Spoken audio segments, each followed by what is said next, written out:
Chapter 5. Finding then that in fact he could not move, he thought himself of having recourse to his usual remedy, which was to think of some passage in his books. And his craze brought to his mind that about Baldwin and the Marquis of Mantua, when Carloto left him wounded on the mountain side, a story known by heart by the children, not forgotten by the young men, and lauded and even believed by the old folk, and for all that not a whit truer than the miracles of Mahomet. This seemed to him to fit exactly the case in which he found himself, so making a show of severe suffering, he began to roll on the ground and with feeble breath repeat the very words which the wounded knight of the wood is said to have uttered. Where art thou, lady mine, that thou my sorrow dost not rue? Thou canst not know it, lady mine, or else thou art untrue. And so he went on with the ballad as far as the lines, O noble Marquis of Mantua, my uncle and liege lord. As chance would have it, when he had got to this line there happened to come by a peasant from his own village, a neighbor of his,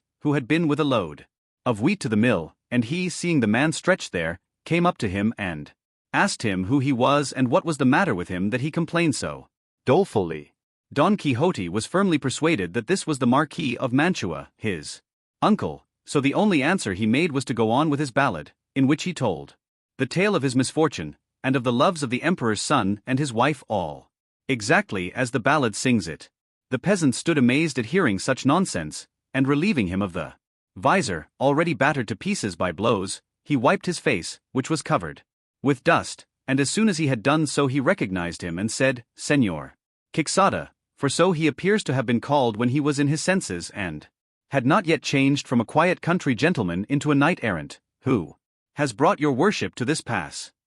But to all questions the other only went on with his ballad. Seeing this, the good man removed as well as he could his breastplate and backpiece to see if he had any wound, but he could perceive no blood nor any mark whatever. He then contrived to raise him from the ground, and with no little difficulty hoisted him upon his ass, which seemed to him to be the easiest mount for him, and collecting the arms even to the splinters of the lance, he tied them on Rocinante, and leading him by the bridle and the ass by the halter he took the road for the village, very sad to hear what absurd stuff Don Quixote was talking. Nor was Don Quixote less so, for what with blows and bruises he could not sit upright on the ass, and from time to time he sent up sighs to heaven, so that once more he drove the peasant to ask what ailed him, and it could have been only the devil himself that put into his head tales to match his own adventures, for now, forgetting Baldwin, he bethought himself of the more Abandaries, when the Alcalde of Antequera, Rodrigo de Narvaez, took him prisoner and carried him away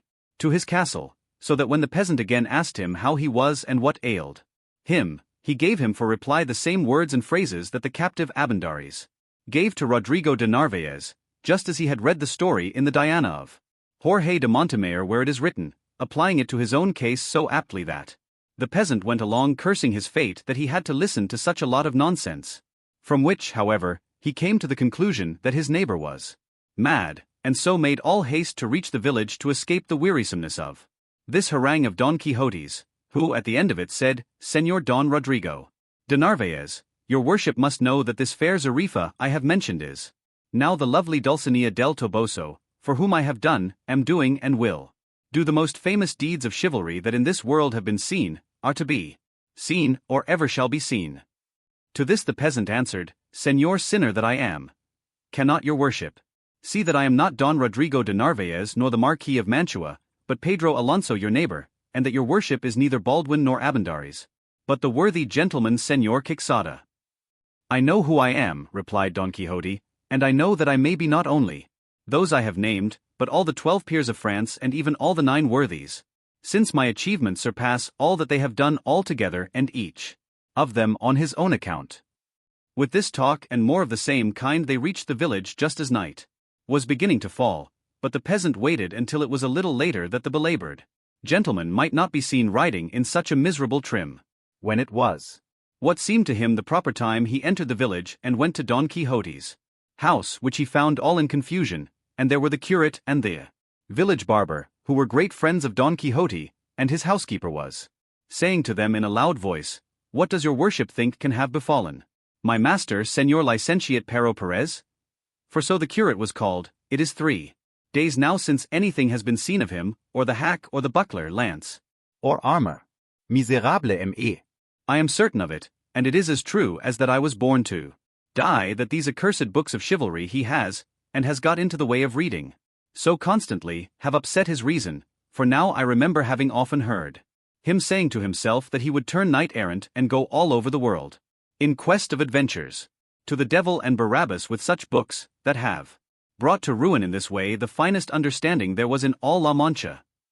The niece said the same, and more, you must know Master Nicholas, for that was the name of the barber. It was often my uncle's way to stay 2 days and nights together poring over these unholy books of misventures, after which he would fling the book away and snatch up his sword and fall to slashing the walls, and when he was tired out he would say he had killed 4 giants like 4 towers, and the sweat that flowed from him when he was weary he said was the blood of the wounds he had received in battle, and then he would drink a great jug of cold water and become calm and quiet, saying that this water was a most precious potion which the sage Esquife, a great magician and friend of his, had brought him. But I take all the blame upon myself for never having told your worships of my uncle's vagaries, that you might put a stop to them before things had come to this pass, and burn all these accursed books, for he has a great number that richly deserve to be burned like heretics.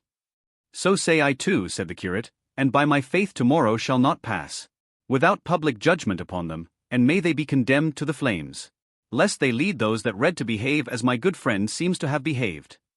All this the peasant heard, and from it he understood at last what was the matter with his neighbor, so he began calling aloud, Open your worships to Señor Baldwin and to Señor the Marquis of Mantua, who comes badly wounded, and to Señor Abendaris, the Moor, whom the valiant Rodrigo de Narvaez, the Alcalde of Antequera, brings captive. At these words they all hurried out, and when they recognized their friend, master and uncle, who had not yet dismounted from the ass because he could not, they ran to embrace him. Hold, said he, for I am badly wounded through my horse's fault, carry me to bed, and if possible send for the wise Urganda to cure and see to my wounds. See there. Plague on it,